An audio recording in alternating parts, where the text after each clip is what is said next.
Well, hello again. This is Paul Cappiello from Udell with the weekly tree video. This morning we've got garden manager Sadie Heckman working on putting out annuals.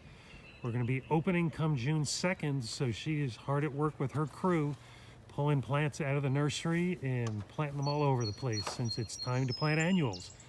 But of course, some people jumped the gun and put their annuals in a little too early, and others just came out, woody plants and perennials came out and got hit by the freeze. So we're going to talk a little bit about freeze damage on trees and shrubs today. But we'll give you a nice little shot of things in bloom in the overlook garden while we're out here. Some great stuff flowering. There's just thousands of things in bloom. But it's very painful when you come around here. I'm going to step back.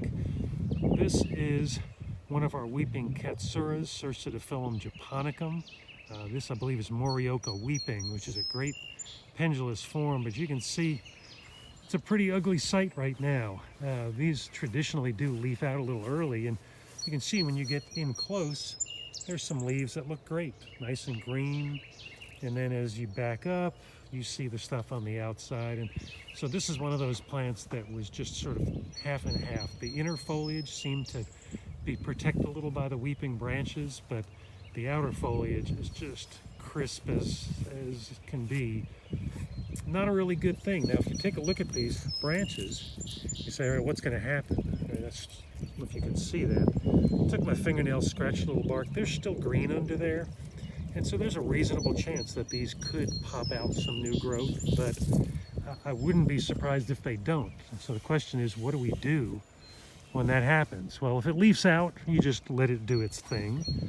If it doesn't, then we're probably going to have to do some severe pruning to cut back the dead tissue and just let the green that's left take off, because what's in the center there should be perfectly fine.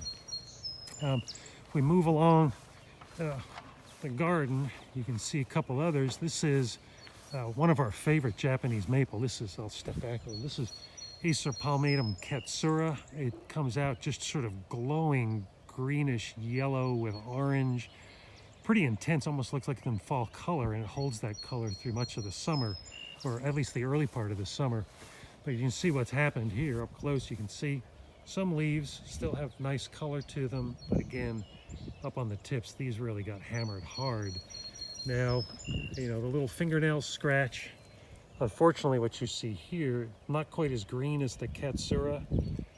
This is the kind of symptom that we call the dead. It just doesn't quite know it yet. So the chances of this one leafing out are pretty slim. We'll hope and see what happens.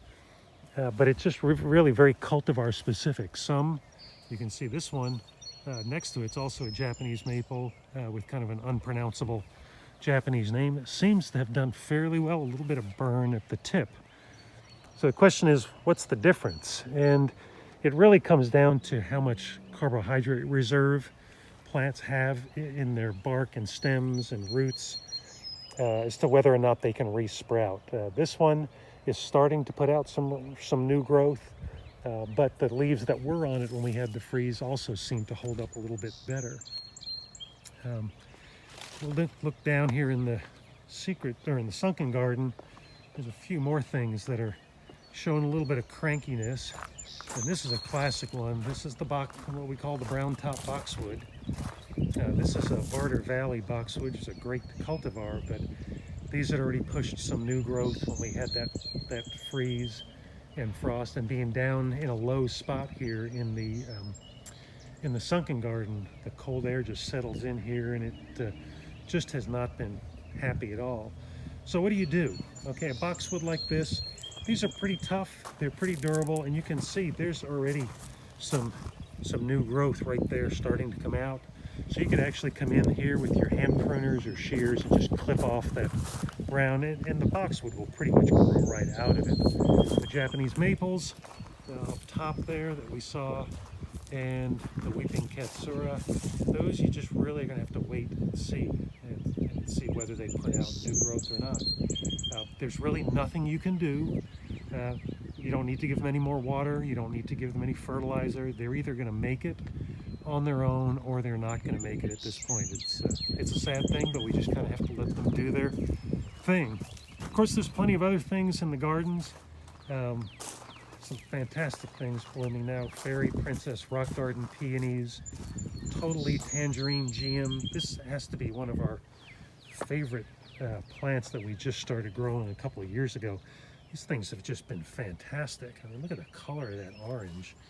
And there it is, GM Totally Tangerine. Plenty of salvias, a million other things blooming. So while you're waiting to see if your trees or shrubs are going to leaf back out again, just enjoy the other things that are in bloom in the garden. And come out and see us in June. As I mentioned, June 2nd, that's when we're opening up, and we'll love to see you out here in the garden. Have a great week.